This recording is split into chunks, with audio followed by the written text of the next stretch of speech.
Okay, நம்ம இப்போ என்ன பார்க்க போகிறோம் அப்படின்னா, ப்ரனவுனில் அடுத்த டாபிக் பார்க்க போகிறோம். இது சின்ன டாபிக், இது எம்ஃபட்டிக் ப்ரனவுன் அப்படின்னு சொல்லுவாங்க.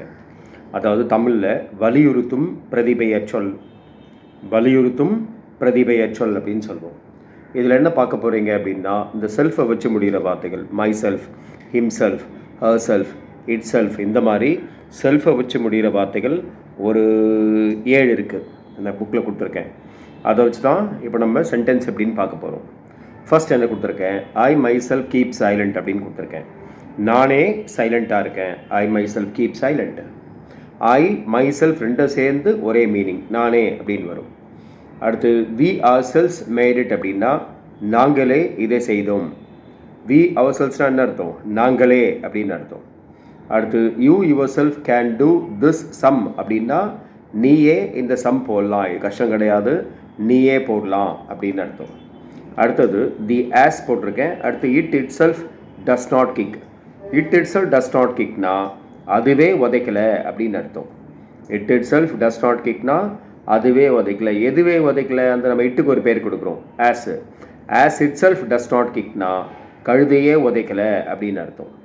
As itself does not கிக்னா கழுதையே உதைக்கலை. அங்கே இட்டும் போடலாம், ஆஸும் போடலாம். இட்டு போட்டிங்கன்னா அதுவேன்னு வரும், ஆஸ் போட்டிங்கன்னா கழுதையேன்னு வரும். அடுத்தது ரெண்டுத்தில் ஏதாவது ஒன்று தான் போடணும். அப்புறம் என்ன கொடுத்துருக்கேன், சோமு த ஜட்ஜு ஈ ஹிம்செல் லைஸ் அப்படின்னு கொடுத்துருக்கேன். ஈ ஹிம்செல் லைஸ்னா அவனே பொய் சொல்கிறான்னு அர்த்தம். அவனேனா எவனே பொய் சொல்கிறான், அப்போ ஒரு பேர் கொடுக்குறோம், சோமு. சோமு ஹிம்செல் லைஸ்னா சோமுவே பொய் சொல்கிறான் அப்படின்னு அர்த்தம். அங்கே ஜட்ஜு போட்டிங்கன்னா ஜட்ஜ் ஹிம்செல் லைஸ்னா ஜட்ஜே பொய் சொல்கிறாரு அப்படின்னு அர்த்தம். நம்ம என்ன போடுறோமோ அதுக்கேற்ற மாதிரி மீனிங் மாறிடும். அதுக்கு அடுத்த இருக்குது Sumathi my sister she herself did not pass அப்படின்னு கொடுத்துருக்கேன். She herself did not பாஸ்னா அவளே பாஸ் பண்ணல அப்படின்னு அர்த்தம். அவளேனா எவளே, அங்கே ஒரு பேர் கொடுக்குறோம், Sumathi. Sumathi herself did not பாஸ்னா சுமதியே பாஸ் பண்ணல. அங்கே மை சிஸ்டர் போட்டிங்கன்னா my sister herself did not பாஸ்னா என்னுடைய சிஸ்டரே பாஸ் பண்ணல அப்படின்னு அர்த்தம். நம்ம என்ன போடுறோமோ அதுக்கேற்ற மாதிரி மூணுத்தில் ஏதாவது ஒன்று போட்டுக்கலாம், அதுக்கேற்ற மாதிரி மீனிங் மாறிடும்.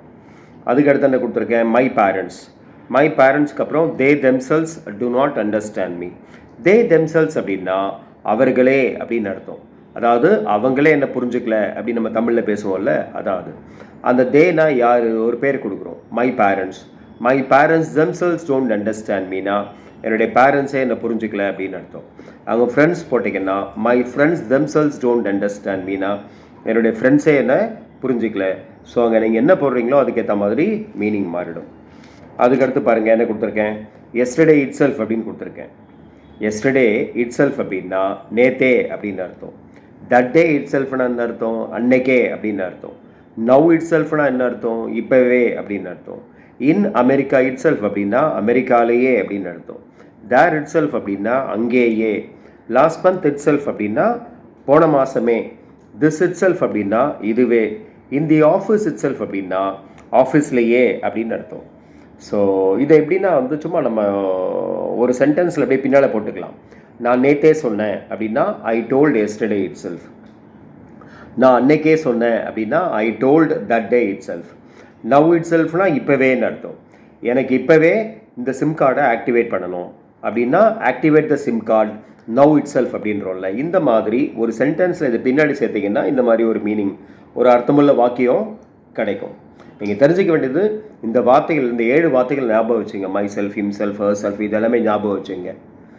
இப்போது அந்த ஐ மை செல்ஃப் ரெண்டும் சேர்ந்து ஒரே அர்த்தம், நானே. வி ஆர் செல்ஸ்னால் நாங்களே. இந்த மாதிரி இந்த 7 வார்த்தைகள் ஞாபகம் வச்சுங்க. ஸோ அதுக்கடுத்து பாருங்கள், அதர் ப்ரொனவுன்ஸ்னு கொடுத்துருக்கேன். இந்த அதர் ப்ரொனவுன்ஸில் என்ன கொடுத்துருக்கேன் அப்படின்னா அது கீழே பாருங்கள். ஒவ்வொரு சென்டென்ஸ்லேயும் நான் எந்த வார்த்தையை அண்டர்லைன் பண்ணியிருக்கணும் அதுதான் ப்ரொனவுன். அண்டர்லைன் பண்ணியிருப்பேன், அது பக்கத்தில் தமிழில் அர்த்தம் கொடுத்துருப்பேன். அந்த அர்த்தத்தை வச்சு அந்த சென்டென்ஸை புரிஞ்சுக்கணும். படிக்கிறேன் பாருங்கள். திஸ் இஸ் அ பால், இது ஒரு பந்து. தட் இஸ் அ க்ரோ, அது ஒரு காகம் அப்படின்னு அர்த்தம். தீஸ் ஆர் மேங்கோஸ், இவை மாம்பழங்கள். தோஸ் ஆர் கிரேப்ஸ், அவை திராட்சை பழங்கள். அது கீழே பாருங்கள், திஸ்ஸுக்கும் தட்டுக்கும் இட்டு பொதுவான வார்த்தை. அந்த இட்டுன்ற ஒரு வார்த்தைக்கு திஸ் தட் இந்த 2 வார்த்தையுடைய மீனிங்கும் அந்த ஒரு வார்த்தைக்கு வந்துடும். அதே போல் தீஸ் தோஸ் இந்த 2 வார்த்தைக்கும் தே காமன், இந்த 2 வார்த்தை மீனிங்கும் அந்த தேன்ற ஒரு வார்த்தைக்கு வந்துடும். அதுக்கு என்ன கொடுத்துருக்கேன், அப்போ திஸுக்கும் தட்டுக்கு பதிலாக நீங்கள் இட்டு போட்டுக்கலாம், தீஸுக்கு தோஸுக்கு பதிலாக தே போட்டுக்கலாம். அடுத்தது is anybody waiting for you. இங்கே எனிபடியும் போடலாம், எனி ஒன்றும் போடலாம். அர்த்தம் ஒன்று தான், உனக்காக யாராவது காத்து கொண்டிருக்கிறார்களா. அதுக்கப்புறம் என்ன இருக்குது, somebody. Somebody is calling you அப்படின்னா யாரோ ஒருவர் உன்னை கூப்பிட்டு கொண்டிருக்கிறார். இங்கே சம்மொன்னும் போடலாம், சம்மன் இஸ் காலிங்னு சொல்லலாம், தப்பு கிடையாது. அதுக்கப்புறம் என்ன இருக்குது, நோபடி. நோபடி இஸ் ரிச்சியர்னா இங்கே பணக்காரர் ஒருவரும் இல்லை. இங்கே நோ ஒன்றும் போடலாம், நோ ஒன் இஸ் ரிச்சியர்னா அர்த்தம் அதே தான், இங்கே பணக்காரர் ஒருவரும் இல்லை. அடுத்து எவ்ரிபடி இஸ் அன் இண்டியன் அப்படின்னா ஒவ்வொருவரும் ஓர் இந்தியன். இங்கே எவ்ரி ஒன்னும் போடலாம், every one is an Indian சொல்லலாம், தப்பு கிடையாது. அடுத்தது ஆல் ஆர் குட் அப்படின்னா எல்லோரும் நல்லவர்கள், ஆல் ஆர் குட். அடுத்து மெனி ஆர் ரிச் அப்படின்னா பலர் பணக்காரர்கள். சம் ஆர் புவர் அப்படின்னா சிலர் ஏழைகள். ஃபியூ ஆர் ஸ்டடியிங் சிலர் படித்து கொண்டிருக்கிறார்கள். டு யூ வாண்ட் எனிதிங் உனக்கு ஏதாவது வேணுமா? எஸ் ஐ வாண்ட் சம்திங் ஆமாம் எனக்கு ஏதாவது வேணும். அடுத்து நத்திங் இஸ் தேர் அப்படின்னா அங்கே எதுவும் இல்லை, nothing is there. Everything is பாசிபிள்னா எல்லாமே முடியும், முடியாது கிடையாது, எவ்ரிதிங் இஸ் பாசிபிள் எல்லாமே முடியும். None of you is a fool அப்படின்னா உங்களில் முட்டாள் ஒருவரும் இல்லை. அடுத்து ஒன் மஸ்ட் நாட் லை அப்படின்னா ஒருவரும் பொய் பேசக்கூடாது, ஒன் மஸ்ட் நாட் லை. அடுத்து போத் ஆர் ஃப்ரெண்ட்ஸ் இருவரும் நண்பர்கள்.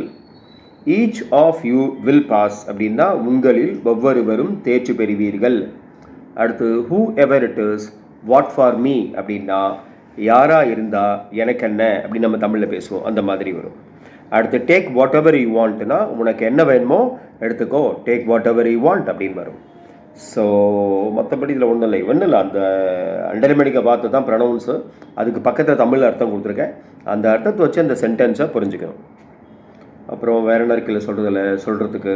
ஓகே, இதில் இந்த முன்னாடி பேஜில் பாருங்கள், எனிபடி எனிவன் ரெண்டுக்கு மீனிங் ஒன்று, சம்படி சம்வன் ரெண்டுக்கு மீனிங் ஒன்று. அடுத்து நோபடி நோவன் ரெண்டுக்கு மீனிங் ஒன்று, எவ்ரிபடி எவ்ரிவன் ரெண்டுக்கு மீனிங் ஒன்று. இந்த 8 வார்த்தைகளும் மேல் ஃபீமேல் சிங்குலர் ப்ளூரல் எல்லாத்தையும் குறிக்கும். இந்த 8 வார்த்தைகளும் ஆணை குறிக்கலாம், பெண்ணை குறிக்கலாம், ஒருத்தரை குறிக்கலாம், ஒருத்தருக்கு மேலேயும் குறிக்கலாம். வெளியேந்து ஒரு பையன் கூப்பிட்டாலும் நீங்கள் சம்படி இஸ் காலிங்னு சொல்லணும், பொண்ணு கூப்பிட்டாலும் சம்படி இஸ் காலிங்னு சொல்லணும், ஒருத்தர் கூப்பிட்டாலும் சம்படி இஸ் காலிங்னு சொல்லணும், 4 பேர் சேர்ந்து கூப்பிட்டாலும் சம்படி இஸ் காலிங்னு சொல்லணும். ஸோ இந்த 8 வார்த்தைகளும் மேல் ஃபீமேல் சிங்குலர் ப்ளூரல் எல்லாத்துக்கும் காமன். அதுக்கப்புறமா இந்த 8 வார்த்தைகளும் மனுஷால குறிக்கும், இந்த 8 வார்த்தைகளும் மனுஷங்களை குறிக்கும்.